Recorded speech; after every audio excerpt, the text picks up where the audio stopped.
Hello, everybody, and welcome to this episode of Small Business Success Talk. I am your host, Christy Smallwood, and I'm very excited, as usual, super excited, very excited, however you want to do it.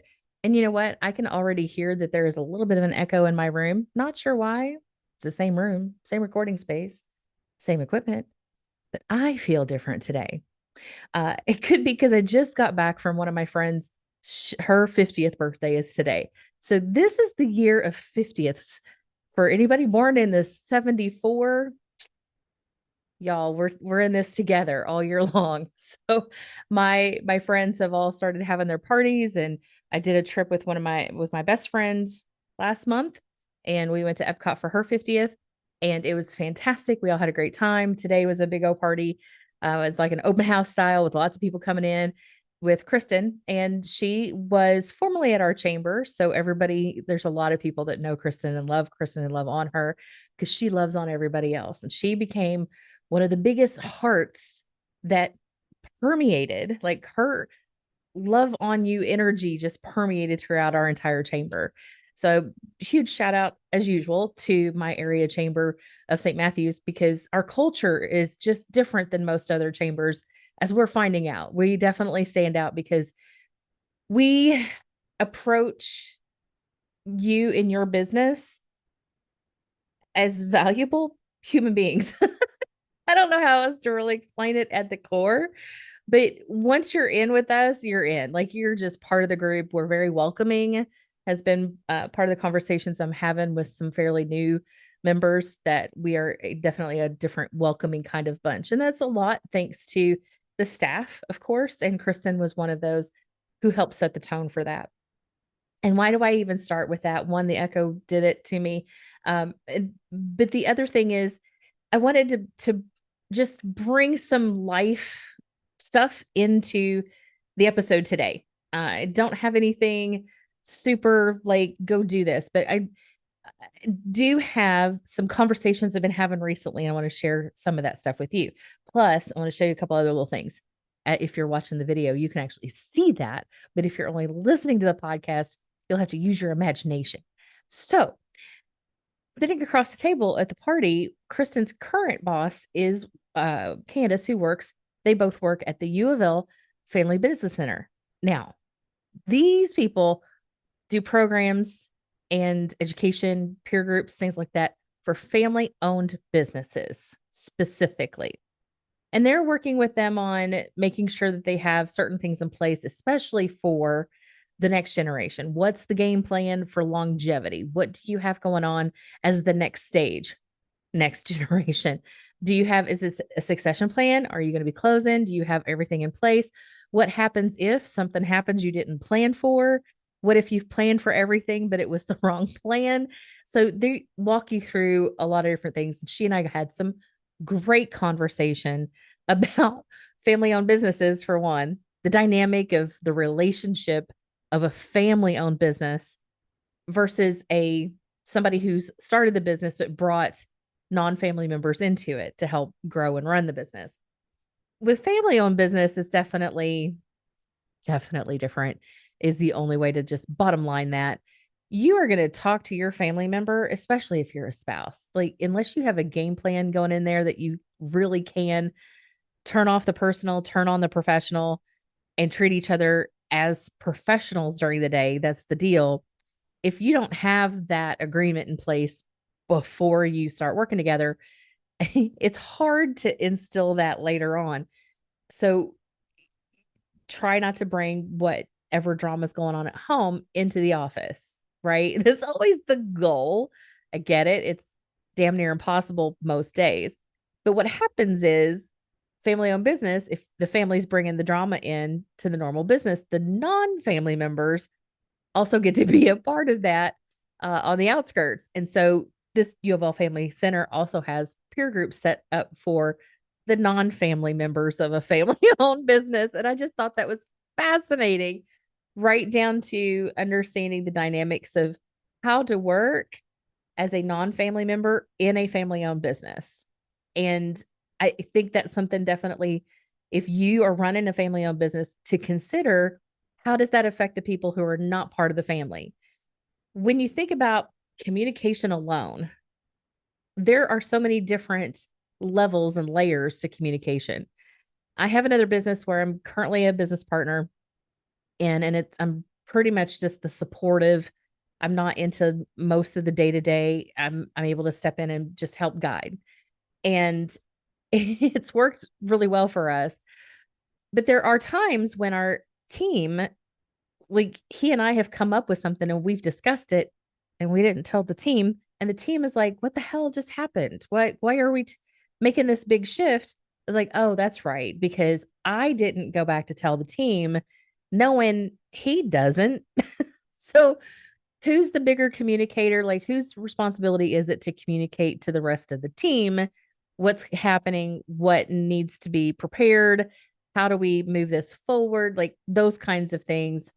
Even he and I, and we're not related by blood, but he is like a brother to me, so it's close enough. Uh, we even have those times. How do you break apart from that?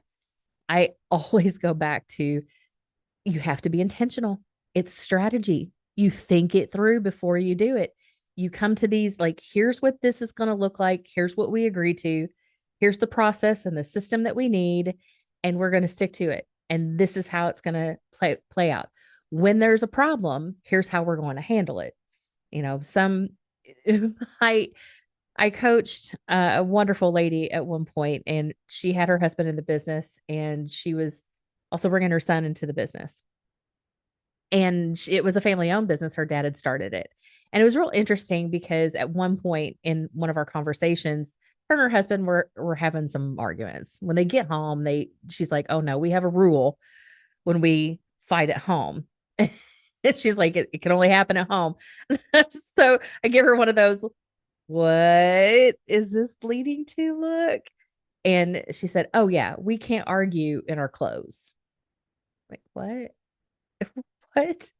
She said, "Oh, yeah, if we're mad at each other and we want to have a fight and we want to yell and scream about it, we have to go to the bedroom, close the door, take off all our clothes, and then we can start arguing." And I was like, "Gee, what does that, huh?" Like, I've never tried that before, but she said, "Just imagine trying to be mad at somebody while you're naked." I just don't think that could happen.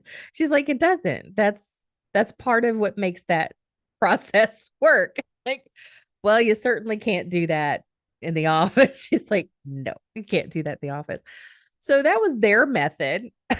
Not sure what your method may be, but to come to an agreement. I know I had my mom and my aunt work with me for a bit in my own business doing bookkeeping, and they're in another state, so they're virtual.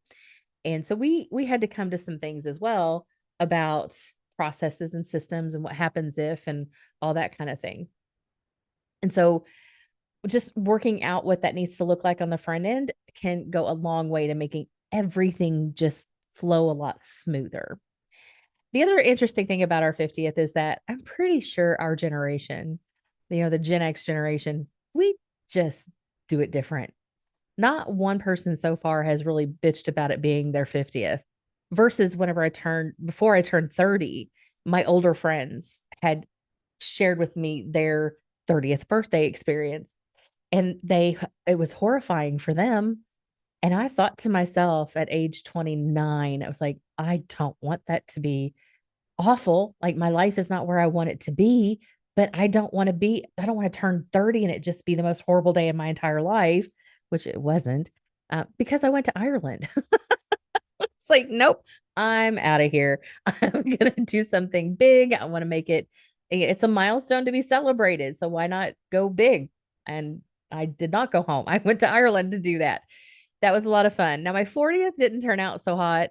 However, I got creative. So in my 40s, that's when I had launched the business. And, in those first few years, shoot, what am I talking about? Still in this moment where I put everything I can back into the business. It's kind of like the rite of passage. It's kind of what you do. We're going to get to that in a second. So in that time, when I turned 40, I didn't have any money to go on a trip, really. My original plan had been to go to Greece for my 40th birthday. Didn't get to do that. However, where I'm located is Louisville, Kentucky. And I don't know if you've looked at your state at all, but Kentucky is fascinating because we have so many little towns that are named after other countries' little cities. We have Paris, Kentucky, for example, or Florence, Kentucky. Y'all, if you've ever seen the water tower, there's the y'all. It's Florence, y'all. So we have Florence, we have Sparta. There is an Athens, Kentucky. So what I ended up doing was just taking 3 days worth. I used my where I was staying at the time. I used that as the home base. So I didn't even have a hotel. But every day I took a road trip, a day trip to go find all of these little places, take a picture, track it, journal it. I right down, I said right down the road, down 65 in Nashville, they had the Centennial Park. And in the Centennial Park, there's a museum that is just like the Parthenon in Greece. And inside the Parthenon, there is the replica statue of it, the goddess Athena. I was in heaven. So I did that, drove and found the four-way stop little town of Athens, Kentucky, and then continued my journey on up to Jungle Gyms in Cincinnati to get me some Greek wine and food.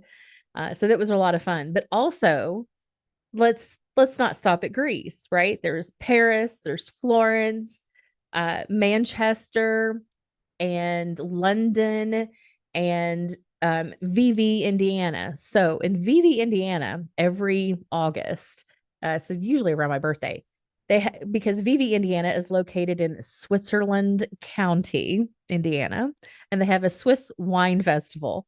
So don't you know that's one of the things I did during that time? And I found out Catawba, is that right? Catawba. Um, I'm sorry if I'm saying it wrong. It's a very sweet wine and it is very yummy. Perfect dessert wine. It was awesome. So that I got creative for my 40th. It's what you do in your life and in your business when you run low on funds, you got to get creative. That falls under being resourceful, and frugal and resourceful. You get creative with what you've got so that you can make things happen. You just do. So I'm coming up on my 50th. This is my 50th year, and I've got things I want to accomplish. I have things to do, and I am taking a big trip, and I will share pictures of that stuff later. But that's not till May, and still have to pay it off. So ideally, I'm going to go, but I'm going to actually go to South Africa. I'm going to take a safari, so that'll be very exciting. Got some friends who are like, "Oh, you're going to get eaten by a lion." I'm like, let it.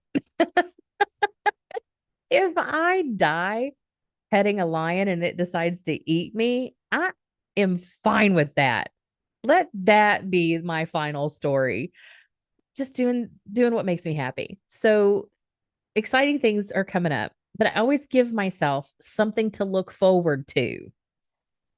That is part of getting through the day-to-day, sometimes drudgery of what we do with our businesses. My business is not bookkeeping. My business is not accounting, and it is not legal. It is not tax prep. But you know what season this is? Time to get my shit together. And I know I'm going to be spending a few days getting all of that taken care of, making sure the reports are right and filled in correctly, and then everything packaged up and handed off to my accountant, who so graciously sent me a packet that inside this packet, accountants, bookkeepings, take note. If you don't do this, I was kind of impressed. I'm not just sending them, here's a chunk of shit. They actually give me an instruction pamphlet with a checklist and information from last year. Like, here's some, I was like, what? So I now have my prep work to do, which is fine with me because if it takes less time for them to do it, wink, wink, I'm saving a few bucks. So I have work to do, as we all do, to prep for the tax season because that is here. We're in the throes of all of that now. Did my 1099s, my W-2s. Everybody should be kind of wrapped up by now. So with that also, we're already in February, people. This is crazy. you close your eyes and the next thing you know, the year is done. And I didn't get anything done, is what it feels like. But that's not always the case. So the other thing I have been thinking about with this 50th is making sure I keep up with my accountability partner. Life happens. We've been off our regular, we've had a few weeks in between our things, which is still okay for us because we've been at it for years. But making sure that I have something to report to her that is moving me forward every time. And so far, so good. But I'm just more aware of, I want to make sure I have something to submit to her. And I'm thinking about adding an additional layer of that into, some of these other groups. I already have committees. I'm on a couple of boards of directors for different organizations. So I have plenty of work there to do. And just getting somebody to really help me make sure that the work gets done on time and that I'm not missing the details. That's going to be, I'm looking forward to having, the growth of having that person come on board this year at some point. I'm not sure when, but at some point. So, one of the things I've talked to myself about this week was being consistent. So, I use a word of the year, as a lot of people do. My word this year is vibrant. And one of the things I got to do when we went on my best friend's trip to Epcot for her 50th was get my traditional Disney Mickey Mouse. I actually went with the Mickeys this year. I don't know if you can see that on the video. So there's multiple faces of Mickey. Hold on. Zoom. It's blurry on the camera. I'm so sorry. But here we go. You can kind of see there's Mickey, all the Mickeys. Anyway, and then there's the word vibrant. And it's scripty, so you can't quite tell that that's a V, but anyway. But what really shocked me most was this little phrase here. And I know it's too close. And it says this little phrase that is, oh, there we go. Your pal, Mickey Mouse. So every day I now have on my wrist this cute little reminder of what I want my life to look like this year. And it's to be very vibrant, full of life and energy. I haven't felt like that at all. I never start out with the word being like fully immersive. By the end of the year, I'll look back and go, oh, definitely was a vibrant year.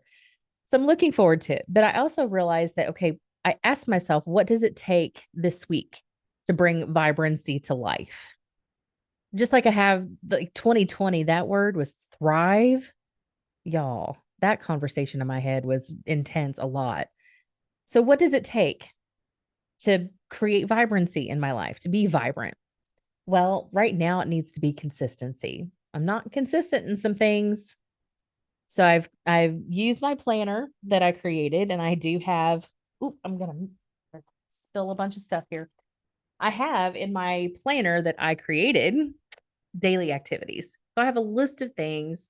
And if you're looking right now, I haven't caught up with this, but I also have a little thing up here, consistent activity equals consistent income, a little sticker that I found. So some things that I got to go back and track my daily activities of what I'm doing. If I'm studying every day, taking my supplements, exercising, cleaning something around here, organizing it, because I need space. I need white space or I can't think well. Creating content, CRM work, things like that. So I need to be consistent. And what are the activities of consistency do I need? And I'm tracking that. That which gets tracked gets managed. And if I'm managing it, then I know if there's movement or not, or progress, growth, that kind of stuff. So I need to be able to track what I'm doing and how I'm doing it. That way I can estimate, I can assess and evaluate what kind of changes need to take place so that I can get even better as I move along. All right. So one of the things about, I made it mention on the whole, sometimes you got to get creative because you don't have the money yourself.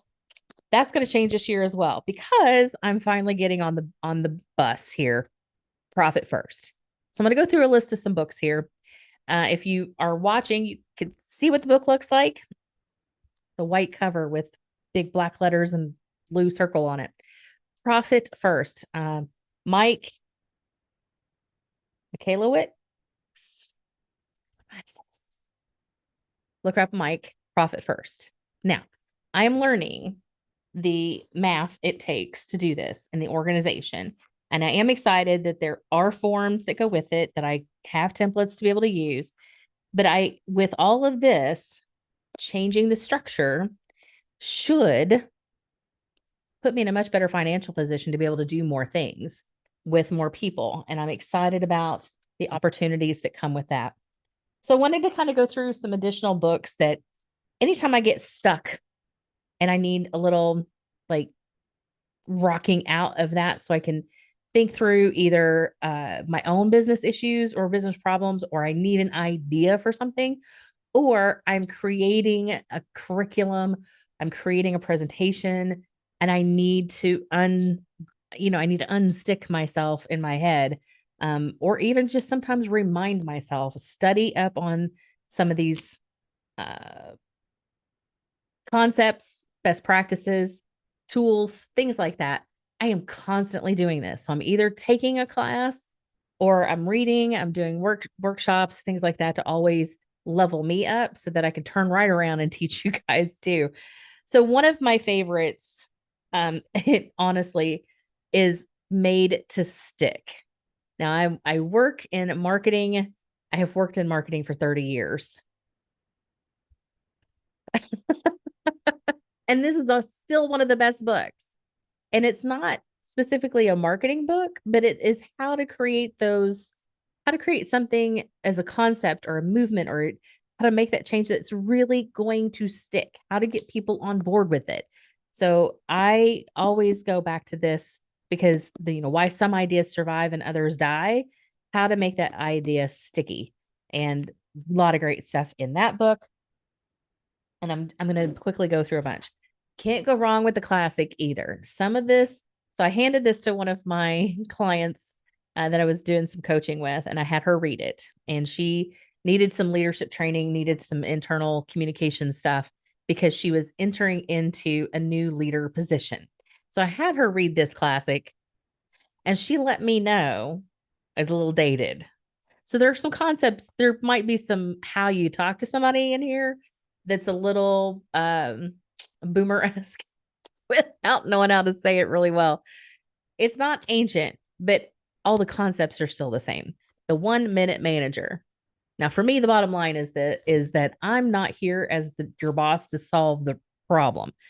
You are welcome to tell me what the problem is, but I need you to also come with me with a solution. Come to me with a proposed solution. So what's the game plan? But it's a story format. And I mean, it's a very quick read. Like I could probably sit here and read this in an hour. Very quick read, highly recommend. Ken Blanchard, anything that they've done, those guys had knocked it out of the park. This is going to be no surprise to anybody. Where is it? Where is it? It's in my stack. One of my favorites, Darren Hardy. So anything that Darren puts out, I'm there for it. I don't fangirl over Darren because I think he's just like a normal human being, maybe sometimes a little direct, but that's kind of why I like him, because we're a little the same.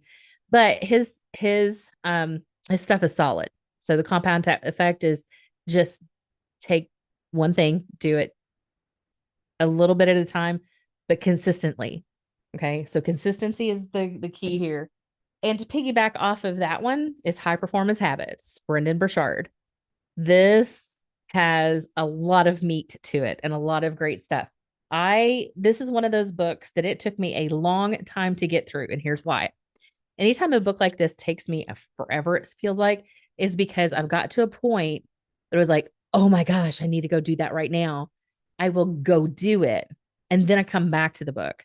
So that's what I've done with this particular book, is use it like that. So this is more of, for me, I love being able to not just read it for the sake of reading it. This is one of those books that I read it and did it while I was reading it. So another recommendation.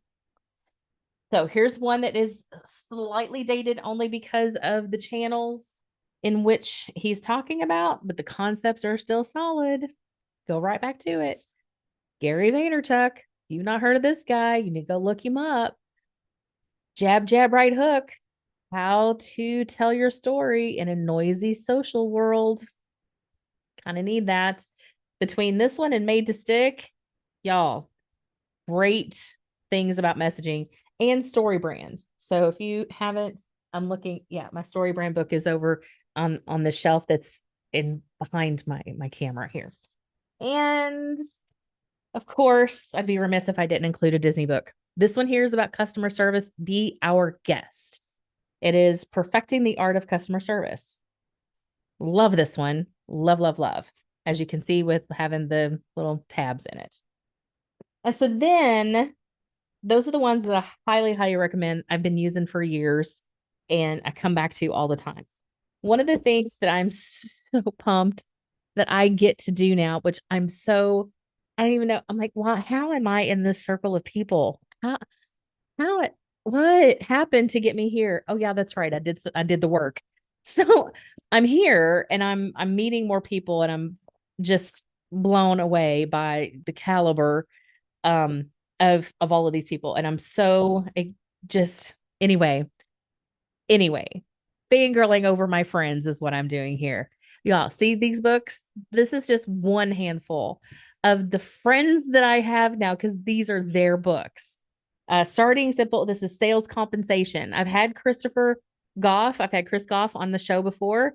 Love this book. This is another one of those I read it, go do it kind of books. Yeah, see, I'm still only halfway through this because I needed to go work on stuff.